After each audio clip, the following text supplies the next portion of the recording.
Welcome to Unstoppable, where dreams turn into plans and plans turn into powerful action. Hosted by Paula Swain, financial planner, business owner, grandma, and queen of reinvention. This show is for women ready to stop surviving and start thriving. We'll laugh, we'll learn, and we'll tackle the messy, beautiful, in-between parts of life that no one really talks about, but we all live through. This is Unstoppable. Hi, and welcome to Unstoppable. I'm Paula Swain, your host and financial planner with the Financial Center for Women. So today we're going to talk with Lauren Patterson. I was like, oh my God, I might have just forgot that, which is the norm for me because I can forget like what I did 5 minutes ago. So with Random Agency. Yeah. So you are the CEO and co-founder with your husband. So yes. That has got to be a whole story to unpack in there. Oh, yeah. And then you guys started your business right when the pandemic was going on. Mm-hmm. So I really want to know how that conversation went. Like, we're going to quit our jobs, we're going to start a business, and we're going to do it together. Yeah. So it's kind of a funny story, actually. It was April of 2020. I was working for a small startup in Michigan.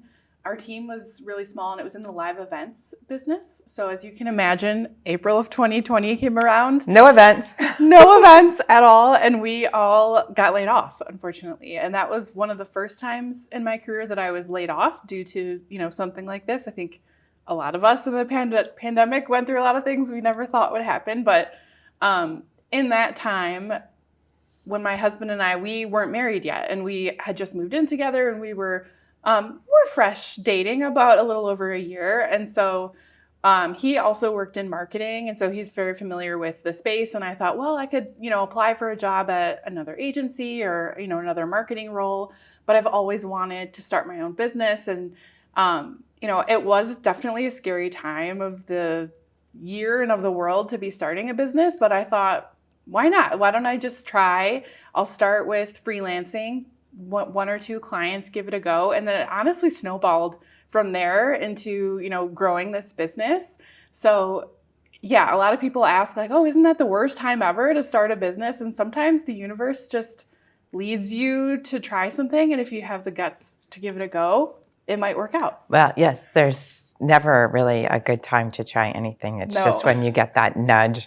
Yeah. From God or the universe, whoever you believe it to be, and they're pushing you, and you just have to be open to seeing it. And you guys were. Yes. And I will say, a lot of times when I say that, people are like, oh, you're so lucky. It just kind of fell in your lap. And I'm sure you had struggles. I'm sure. Nothing is as easy as it sounds. There were times when we first started, it was just a business of just me, which I know a lot of people can probably relate to of, okay, what do I do? You feel a little listless at times because you're trying to build this and you don't really, know what you're doing necessarily when you first start.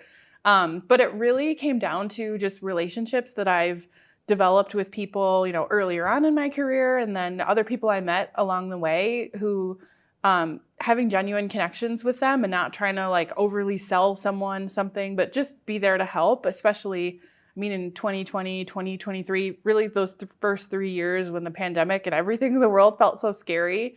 That was a time we really grew because we leaned into, okay, how can I help, or how can I use my gifts to, help other people or help other businesses? And we started with some smaller business owners who were also struggling in that time because everyone had to change how they were doing marketing. And so that was really the focus, and I feel grateful. I feel like I put a lot of good karma into the world and it came back, but it's definitely a lot of hard work, and there are a lot of doubts along the way of like, is this the right thing? And, eventually we started growing a team, and that's been really fun and also challenging too. So yeah, it's been a lot of fun. We've celebrated 5 years in business this year. So it's really exciting. Congratulations. Thank you. So how would you tell a woman listening to this show about all the things because you really basically reinvented yourself. Mm-hmm. And there's a lot of women out there that are looking to reinvent themselves. Yeah. I'm always reinventing myself. First I was a graphic designer. I was in marketing when I was in college, and then I was a mother, financial planner. And now I'm, an author, and I have a TV show. So I'm constantly reinventing myself with a lot of struggles along the way. Yeah, of course. So if you were talking to your friend, how would you say, go for it? I think this is a great question, and people have asked me this before, and I would say my biggest advice for someone who feels kind of the inkling, if you feel it in the back of your mind, would be don't try to put so much pressure on yourself to feel like you need to do it overnight. So let's say I've always wanted to do this, or I feel a calling to change up my life or do something different.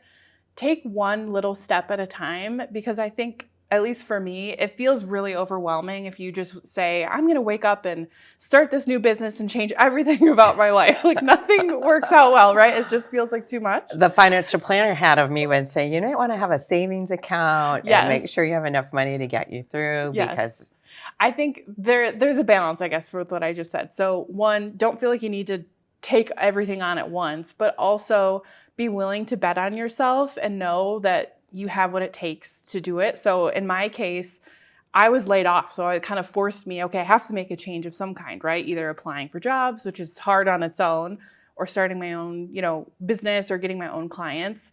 And I didn't have the luxury of being able to say, okay, in 6 months, I'm going to make this plan and save up extra money. I just had to figure it out and go with it. And so for at least for me, that little bit of pressure helped me say, okay, I know that I'm smart enough and strong enough to handle this, and I can lean on people, and don't be afraid to talk to people and ask them or share what you're doing. That was something I felt a little intimidated by at first, because to be honest, I was embarrassed that I got laid off. That hadn't happened. I know it's a normal thing, and if a friend said that to me, I'd say, why are you embarrassed? Like, that's silly, right? But I think we all sometimes... you being laid off is different than being fired. Being fired, totally. Right. So, but I think just the world felt strange, and I didn't know what to do, and so I think trying to put all that aside and to say, if you feel a calling, whether you're laid off or you have a very cushy job, and that almost feels scarier than if you don't have a choice. If you have a corporate job, let's say, and you just feel a calling to open a flower shop or whatever it could be, or write a book or have your own TV show. Taking that time to really think through what it is you want. What is your why? Why do you want to do this? Is it money? Is it time? Is it just feeling fulfilled, whatever that could be? And then what is the next best step? And then just taking a chance on yourself. So when you were going through this process, and I agree with what you say 100%, because that's exactly what I tell myself and what I would tell somebody else that's trying to reinvent themselves. And it is scary. Mm-hmm. And when you're putting all your hopes and dreams on this idea that you have, and because so many times we fail. Yeah. But through failure, there's a lesson. Mm-hmm. You just got to learn the lesson so that you can then take that lesson and go because maybe that's your path. Not necessarily... You learn something from every... Maybe your idea was this, but really the path was to get you to here. Mm-hmm. But in order to get there, you had to go this way. And I could say that very... Well, I could just say it, right? Yeah. But sometimes you're like, oh, no. I don't know how I can do that. You know what I mean? Mm-hmm. I'm sure you had a lot of doubts. Yeah. It's interesting. Especially in the beginning when I first... was starting the business, I felt like, okay, I need just any client, right? Any client I could get, because you need that income, which is absolutely true, right? We need income to survive. That's how, the world we live in. But there were a few clients, especially in the beginning, that I took on that ended up not being a great fit, or I feel like I undersold myself. And I think that's common, whether you work in marketing or whatever dream you have. Maybe you agree to do certain things, or you overcommit yourself because you want that opportunity, or you think, really in the short term. And it ended up all working out. The particular client I'm talking about, and as far as we had a scope of work of, this is what I will do in exchange, for monthly contract. And it just went out of control right away of so much work. I was working late every single night, going way above and beyond our contract of what work was done. But I hadn't found my voice yet to really feel like, okay, I need to rein it in with that client, or establish those boundaries, and make sure that I was advocating for myself.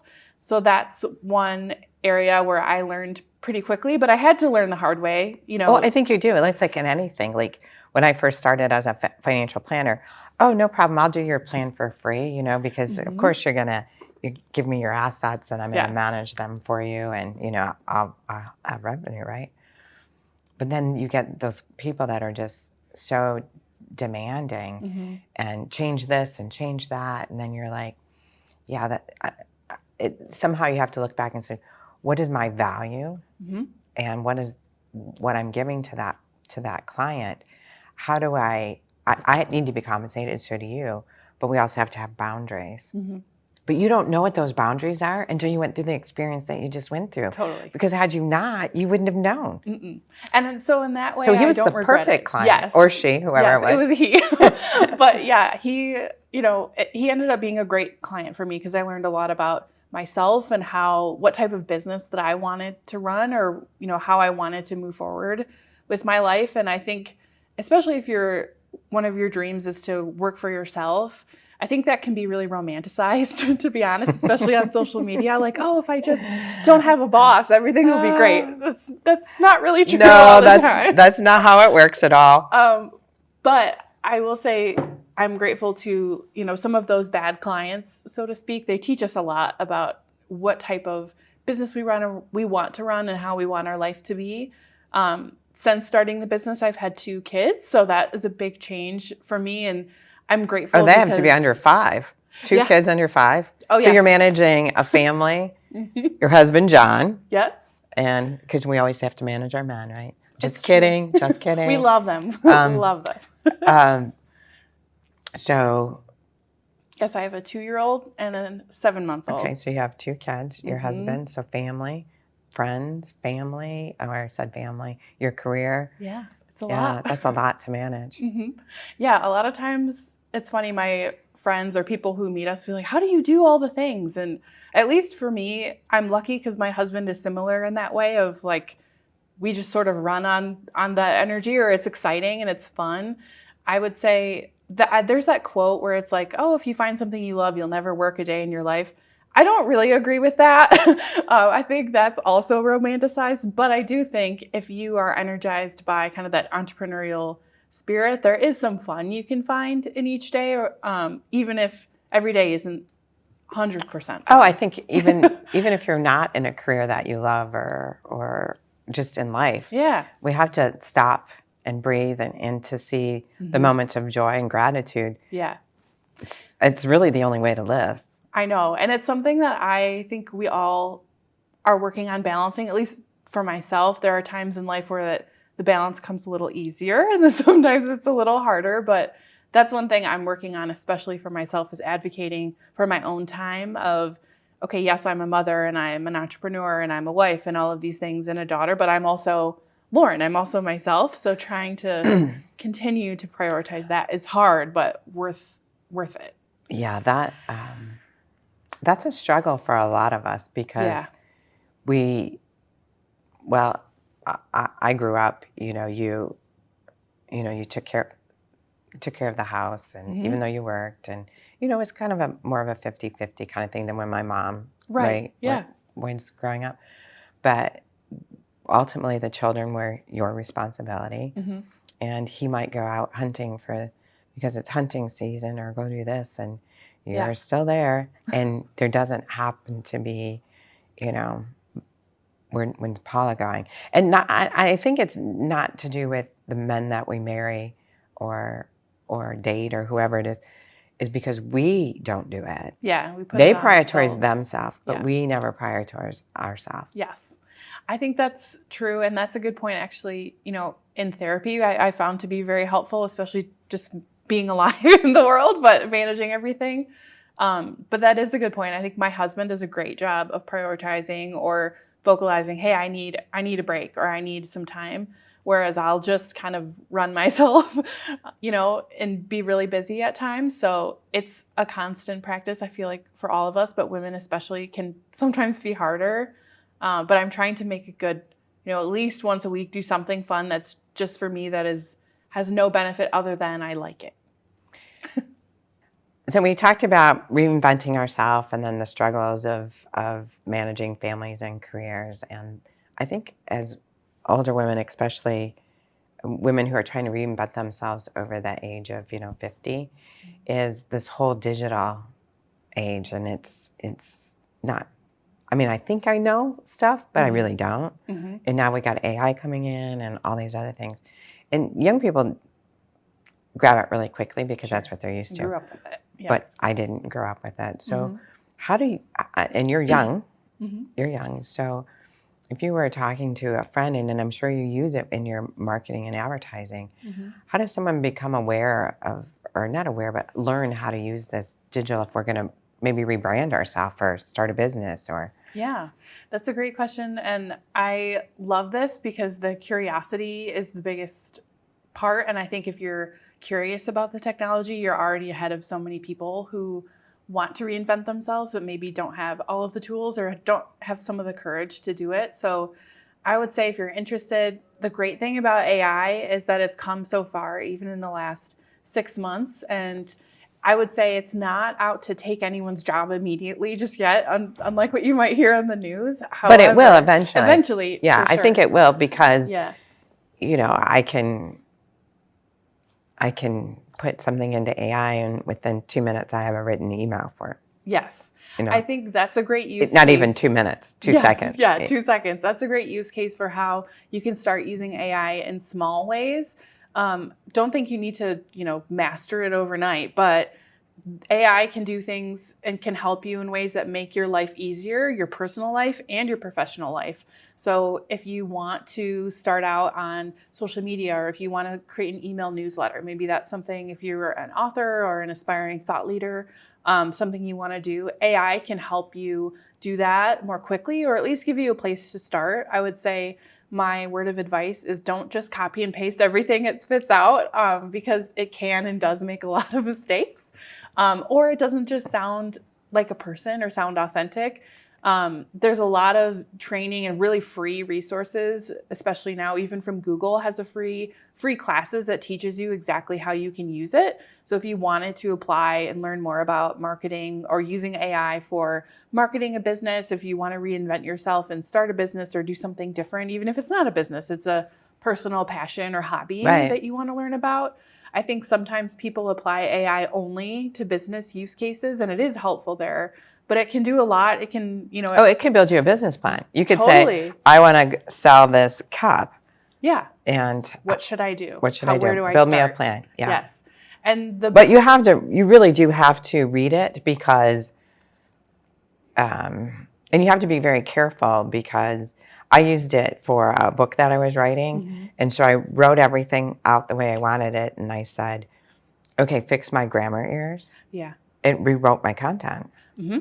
That's very common. And sometimes it makes things up. So one example would be if you're asking for statistics to help you support an idea or to help you do research for a book, for example, make sure you're really specific, and please, cite the exact sources you used, because I have found it does make things up to help support its cause, because ultimately the programs were created to be the most helpful resource for you, even if it has to lie in order to do that. Oh, wow. I didn't know it lied. Yeah. I know it makes errors about lying. Yes. So it will make up statistics. So I would say definitely if you're using it to support writing a book or something like that, or like for research, just check the sources or click the links that it's linking out to, just to make sure that you feel confident in that data as well.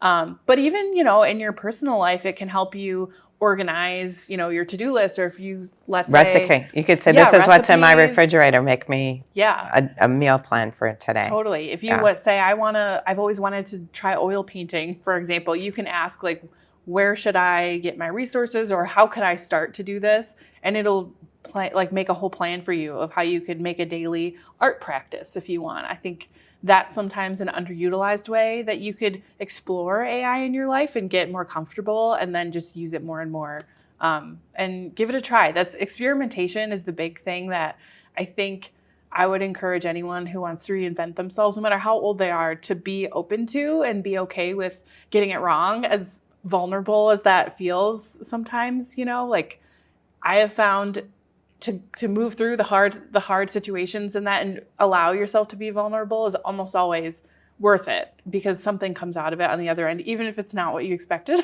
or what you were hoping to achieve. Yeah, we were raised not to be vulnerable. that I do. This is something that I'm we're working all on that. practicing. It's hard. I'm working on that. I Yeah. am trying to be more vulnerable and open. It's hard. Actually, when I accepted it, it's pretty easy. I think the hardest thing about being vulnerable is how somebody else takes it. Yes. And you can't control how they're going to accept that vulnerability. Yeah.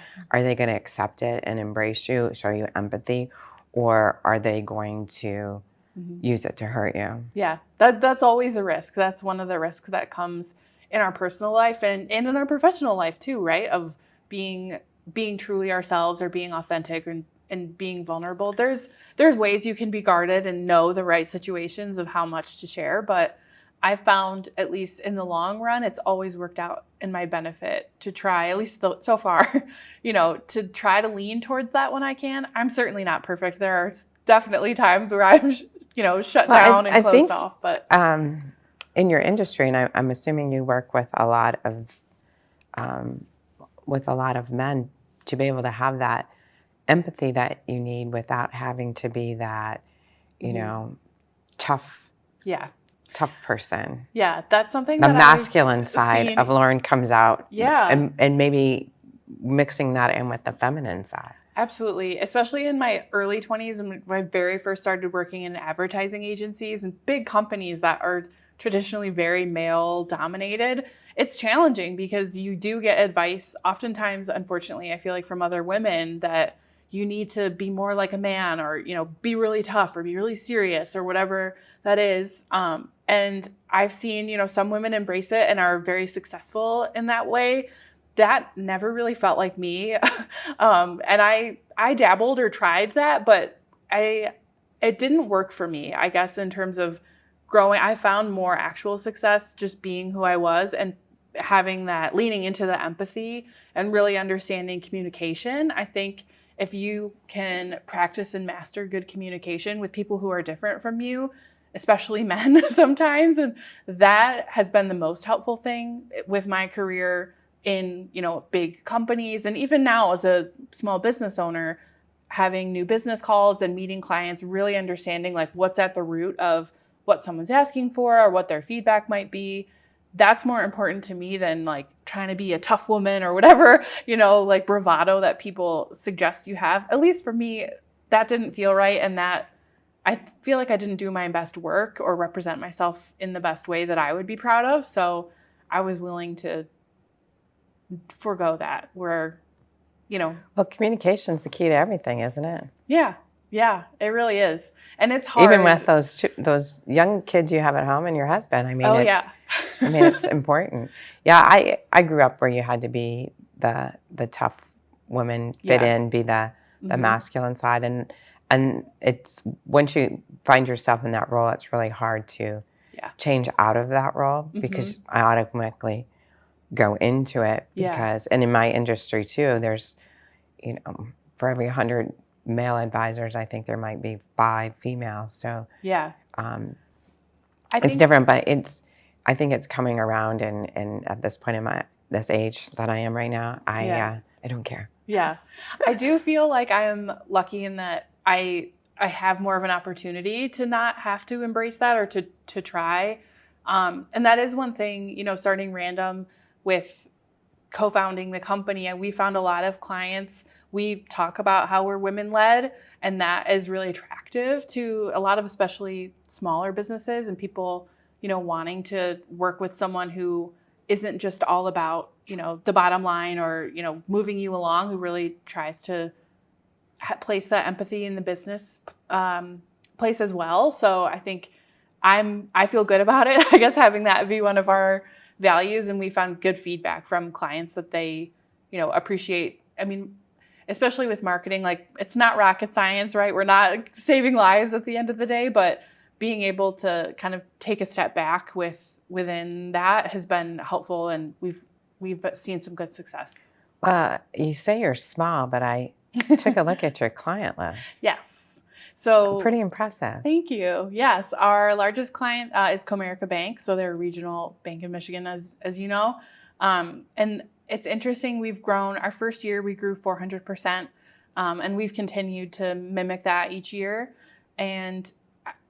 I would say I feel really grateful because a lot of our clients, I mean, we've had a few learning lessons along the way, but it's been really great to work with lots of different types of industries and different types of people. And our team is fully remote as well, and we're staying remote. I know the big trend right now is everyone's going back into the office. But we have folks all over the U.S. who work on our team, and really smart people who just fit the culture and make sense for the clients. And I do think that's an asset and something I value. And that flexibility people still really want and they need. Especially now that I have kids, that's something I personally like, having that flexibility. If I need to run to daycare or school, I can do that. And I think everybody needs that, right? Even if you don't have kids, even if I think, I don't know that. I think people to become into the workforce and be able to have some sort of flexibility, I think is great if it's managed properly. Yeah. Not everybody can manage that. Not everybody can work from home. Some people need to go back in the office. So yeah, I don't know what the role is going to look like going forward, if we're going to all be going back or it's working from home. It's a hybrid situation, probably. And I do agree with you. Work from home is not for everyone. We're even in the interview process, we talk pretty extensively with people about that. Like, is work from home something you tolerate or something that you genuinely enjoy? Because there is a difference.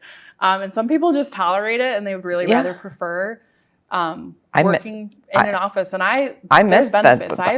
I work from home a lot, and I miss the camaraderie of being in the office. And so I just partnered with a woman, so I'm going to have that again. And cool. I do get a lot done at home, but I also don't know when to walk away. That's where those boundaries come in again, especially as a business owner, right? We have to figure that out, and there's no one right way to do it. Well, I'll work till 9 o'clock at night. Yeah. Doing something when I should be out doing something fun. Yes. Having fun for whatever you want to do. Yeah. That's your passion. I'll have to figure that out. No, I'm just kidding. I already know what that is. I took a watercolor class last night and learned how to paint. Fun. So it has been a pleasure. Yeah. It was so nice meeting you. Great to meet you too. Thank you so much for hearing having about me. your journey. So this has been Unstoppable, where we dream, grow, and thrive. Thanks, and we'll see you next week. Thanks for watching Unstoppable. Do you have a question for Paula? Send it our way. To schedule a one-on-one consultation, give us a call. Unstoppable is brought to you by Paula Swain and the Financial Center for Women. Dream, grow, thrive.